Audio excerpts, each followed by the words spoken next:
Hello students, ये digital marketing का हमारा सबसे पहला वीडियो है और इस वीडियो में हम डिजिटल मार्केटिंग के 3 पॉइंट्स को कवर करेंगे जो है कि डिजिटल मार्केटिंग है क्या, what is digital marketing and how to do digital marketing. हम डिजिटल मार्केटिंग कैसे करते हैं, things to remember in digital marketing, और डिजिटल मार्केटिंग करते समय हमें क्या ध्यान में रखना है। तो यही 3 पॉइंट्स हैं जो इस टॉपिक में हम कवर करेंगे। तो सबसे पहले समझते हैं कि डिजिटल मार्केटिंग है क्या। डिजिटल मार्केटिंग का मतलब होता है जैसे नॉर्मल मार्केटिंग होती है किसी भी ब्रांड की, किसी भी प्रोडक्ट की, किसी भी सर्विसेज के बारे में हम किसी दूसरों को बताते हैं, ये एक मार्केटिंग होती है।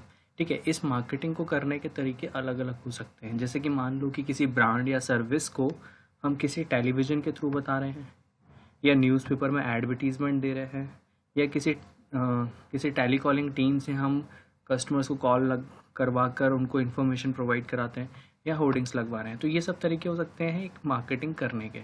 और भी तरीके हैं, इनसे हटके हैं थोड़े से, जो डिजिटलाइज फॉर्म में हैं पूरे। जैसे हमारे सोशल ऐप्स होते हैं, फेसबुक है, ट्विटर है, लिंक्डइन है, इंस्टा है, इन पर हम इंफॉर्मेशन शेयर करके लोगों तक पहुंचा सकते हैं।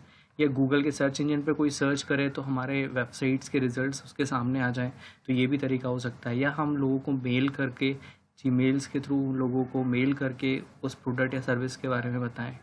या गूगल पर एडवर्टीज़मेंट चला सकते हैं, या डिफरेंट वेबसाइट्स पर एडवर्टीज़मेंट्स चलाकर हम लोगों तक इन्फॉर्मेशन प्रोवाइड करा सकते हैं। या मोबाइल ऐप्स में एडवर्टीज़मेंट चला सकते हैं। तो ये सारे तरीके हो सकते हैं डिजिटल मार्केटिंग के। यानी हम अपनी इन्फॉर्मेशन को इन डिजिटलाइज वे में लोगों तक पहुंचा रहे हैं, इसी को बोलते हैं डिजिटल मार्केटिंग। आई थिंक समझ में आ गया होगा। इट्स जस्ट सिंपल कि किसी इन्फॉर्मेशन को आप डिजिटलाइज फॉर्म में लोगों तक पहुंचा रहे हो, लेकिन आपके तरीके अलग अलग हो सकते हैं। सभी का डिजिटल मार्केटिंग करने का तरीका, स्ट्रैटेजीज अलग अलग हो सकती हैं। कोई कितना बेटर भी कर सकता है। Now second point is how to do digital marketing. अब डिजिटल मार्केटिंग करना है आपको, तो सबसे पहली रिक्वायरमेंट है कि आपके पास एक कंप्यूटर या लैपटॉप आपके पास होना चाहिए। और ओबियस सी बात है कि आपके पास इंटरनेट कनेक्टिव भी होना चाहिए, मोस्ट इंपॉर्टेंट चीज़ है। ठीक है, इसके बाद कुछ डिजिटल मार्केटिंग के टूल्स का नॉलेज आपको होना चाहिए, जो मैं आने वाले वीडियोस में आपको बताऊंगा। And last point is strategy. अब यहाँ पे स्ट्रैटेजी जो मैं बता रहा था कि डिजिटल मार्केटिंग करने के तरीके सबके अलग अलग हो सकते हैं, लेकिन एक यहाँ पे कॉमन तरीका है कि आप किस टाइप का एडवर्टीज़मेंट बना रहे हो। पहले आपको उस पर ध्यान देना है कि आपका ऐड क्या है, और उस ऐड से आप किस ऑडियंस को टारगेट कर रहे हो। मतलब वो जो एडवर्टीज़मेंट आपने जिन लोगों के लिए बनाया है, क्या वो लोगों को आपको फाइंड आउट करना है कि वो लोग कहाँ मिलेंगे। इंगेजमेंट, अब मान लो आपने एडवर्टीज़मेंट उन लोगों तक पहुंचा दिया, अब उसमें लोगों का इन्वॉल्वमेंट या इंगेजमेंट कितना हो रहा है, ये भी आपको देखना है। और इंगेजमेंट के बाद वो कन्वर्ट कितने हो रहे हैं, मतलब आपके पास सर्विस लेने के लिए कितने लोग पहुंच पा रहे हैं। This is the conversion rate. मान लो आपने अपने प्रोडक्ट्स के बारे में लोगों को तो बता दिया, लोगों ने देख भी लिया, लेकिन कन्वर्ट ही नहीं हुए, तो कन्वर्जन रेट 0 हुआ। तो कन्वर्जन रेट भी हमारा हाई होना चाहिए।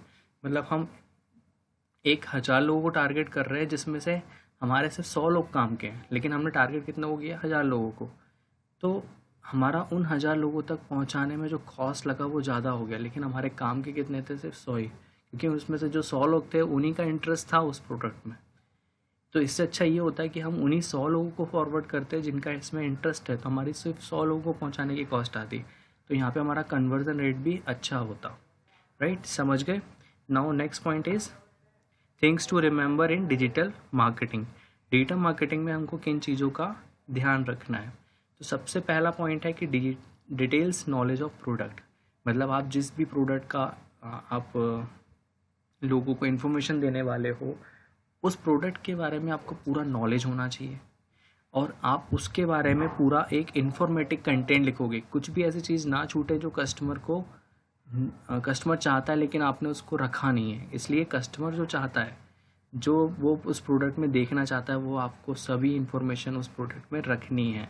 जैसे आप फ्लिपकार्ट या अमेज़न पे किसी प्रोडक्ट को देखने जाते हो, तो वहाँ पे वो कस्टमर चाहता है कि यार इस प्रोडक्ट में फ़ीचर्स क्या हैं, इस प्रोडक्ट में कंटेंट्स क्या है, इस प्रोडक्ट के रिव्यूज़ कैसे हैं, तो ये सब चीज़ें वो दिखाता है।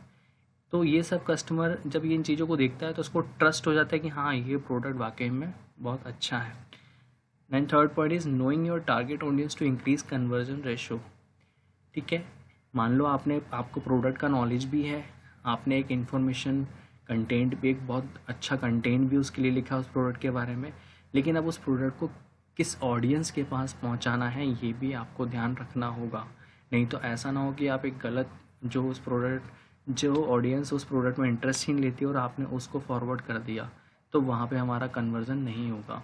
तो ये चीज़ आपको मैटर करती है कि ऑडियंस आपको परफेक्टली टारगेट करनी है, कि ऑडियंस कैसे चूज़ करना है, ये सब मैं आपको बताऊंगा आगे चल के। फ़िलहाल आपको ऑडियंस का मतलब आई थिंक समझ में आ रहा होगा। चलिए अगले पॉइंट पे चलते हैं। नाउ अभी तक हमने ये समझा कि डिजिटल मार्केटिंग होता क्या है, डिजिटल मार्केटिंग हम कैसे करते हैं, डिजिटल मार्केटिंग में 3 चीज़ों का ध्यान रखना है। अब हम एक छोटी सी बात करेंगे, व्हाट इज़ सिंपल मार्केटिंग। देखिए, मार्केटिंग मैं आपको बहुत अच्छे से तरीके से बताता हूँ। जैसे कि मार्केटिंग करना किसी प्रोडक्ट को सेल करना नहीं होता, मार्केटिंग करना उस प्रोडक्ट की अवेयरनेस फैलाना होता है। जैसे कि मान लो एग्जाम्पल, कभी आपने देखा है कि ओला, उबर, जोमेटो या फ्लिपकार्ट, ये सब आपको प्रोडक्ट सेल करने के लिए आपको कॉल करते हैं, ज़बरदस्ती बोलते हैं कि आप खरीदो खरीदो। कभी नहीं बोलते, लेकिन हम इनडायरेक्टली इनको कैसे परचेज़ कर लेते हैं। कोई भी इनका प्रोडक्ट आता है और हमारे बीच में आके वो कितनी सेलिंग उसकी हो जाती है, कैसे होता है। बेसिकली होता क्या है, जैसे फॉर एग्जांपल जियो, जब इंडिया में जियो लॉन्च होने वाला था तो इसकी लोगों तक अवेयरनेस आ रही थी कि यार ऐसा कोई जियो का सिम आने वाला है, उसमें इतना इतना नेट 1 साल तक फ्री मिलेगा। तो लोगों को अवेयर कराया था पहले, उसने पहले प्रोडक्ट लॉन्च नहीं किया था, पहले सिर्फ उसके आने के बारे में लोगों को अवेयर किया था। तो फर्स्ट स्टेप इज़ अवेयरनेस, मतलब आपके प्रोडक्ट को लोगों को अवेयर कराना है। Second point is consideration. Consideration मतलब क्या होता है, जैसे कि अब आपने प्रोडक्ट को अवेयर तो करा दिया, लेकिन अब लोग उसका टेस्ट कैसे लेंगे, लोग उसको यूज़ कैसे करेंगे। तो इसलिए आपको अपने प्रोडक्ट का जो टेस्ट है वो लोगों तक कराना है। टेस्ट मतलब कि लोग यूज़ तो करें उस चीज़ को। कैसे करेंगे, यूज़ तभी करेंगे ना जब आप उनको कुछ ऑफ़र दोगे। जैसे ओला ने 1 राइड फ्री दिया, उबर और जोमेटो ने 50% ऑफ दिया, तभी तो आपने उनका टेस्ट लिया। लाइक जियो ने भी क्या किया, 1 GB डेटा 1 साल तक फ्री कर दिया। अब लोग रेडी हो गए भाई लेने के लिए, क्योंकि यार इतना अच्छा ऑफर 1 साल तक के लिए मिल रहा है, कोई पैसा नहीं लगाना, तो क्यों नहीं लेंगे लोग। तो ये था कंसंट्रेशन, लोग लेने के लिए रेडी हो गए या टेस्ट करने के लिए रेडी हो गए। अब हमको थर्ड पॉइंट इज सेल, मतलब अब कस्टमर पूरी तरीके से सेटिस्फाइड है, लेने के लिए रेडी है। अब हमको अपनी जो प्रोडक्ट की अवेलेबिलिटी है, स्टॉक है, वो मेंटेन करके रखना है। क्योंकि जिस तरीके से लोग हमारे पास उस प्रोडक्ट को लेने आएंगे तो उतनी क्वांटिटी में हमारे पास स्टॉक भी होना चाहिए। मान लो कि बहुत सारे लोग आ गए लेकिन हमारे पास स्टॉक ही नहीं है, तो यहाँ पे कस्टमर डिसअपॉइंटेड होगा ना। तो इसलिए स्टॉक की अवेलेबिलिटी मच होनी चाहिए। Last point is retention. Retention मतलब होता है कि कस्टमर्स को सपोर्ट देना। लाइक जैसे कि क्या होता है कि एक कंपनी ने अपने एक प्रोडक्ट को सेल करने के लिए उसके अवेयरनेस में कितना खर्चा किया, उसकी टेस्टिंग में ऑफ़र दे दे के उसने कितना खर्चा किया, उसकी सेलिंग करी, तो उसने कितना सारा खर्चा किया। अब वो ये नहीं चाहता कि जो मेरा कस्टमर है वो कहीं जाए, नहीं चाहेगा ना। मान लो अगर उसके कस्टमर चले गए तो उसका तो ये सारा जो उसने काम किया है, मेहनत की है, वो सब ख़राब हो जाएगी। इसलिए रिटेंशन करना ज़रूरी है। कस्टमर अगर कोई क्वेरी लेके आता है तो उसकी प्रॉब्लम को आपको सुनना पड़ेगा, रिटेन करना पड़ेगा। लाइक समझ में आया। जैसे आप अमेज़न से कोई प्रोडक्ट खरीदोगे, आपके घर पे मान लो गलत प्रोडक्ट डिलीवर हो गया, तो आप कस्टमर को फ़ोन करके बोलोगे सर आपका प्रोडक्ट जो था वो गलत आ गया है। तो कस्टमर केयर कभी ये नहीं बोलेगा कि भाई हमने तो सही भेजा था और तुम्हारे पास जाके ये ख़राब हो गया होगा या चेंज हो गया होगा। तो वो बोलेगा कि सर आप उसमें टिकट सबमिट कर दो, हम उसको कंसीडर कर लेंगे। कभी वो आपको गाली नहीं देगा, धमकी नहीं देगा, बोल के पोलाइटली उसको हैंडल करेगा उस चीज़ को। This is the retention. तो एक मार्केटिंग में ये 4 चीज़ें बहुत इंपॉर्टेंट है, किसी प्रोडक्ट का awareness, consideration, sale and retention. तो आज के इस वीडियो में हमने ये पढ़ा कि डिजिटल मार्केटिंग होती क्या है, डिजिटल मार्केटिंग करते कैसे हैं, डिजिटल मार्केटिंग किन चीज़ों का हमको ध्यान रखना है, और मार्केटिंग करने के कौन कौन से तरीके होते हैं, कौन कौन से पॉइंट्स होते हैं जो हमने आज समझे। तो thank you for watching this video. अगले वीडियो में हम आगे के टॉपिक्स को कवर करेंगे। Thank you.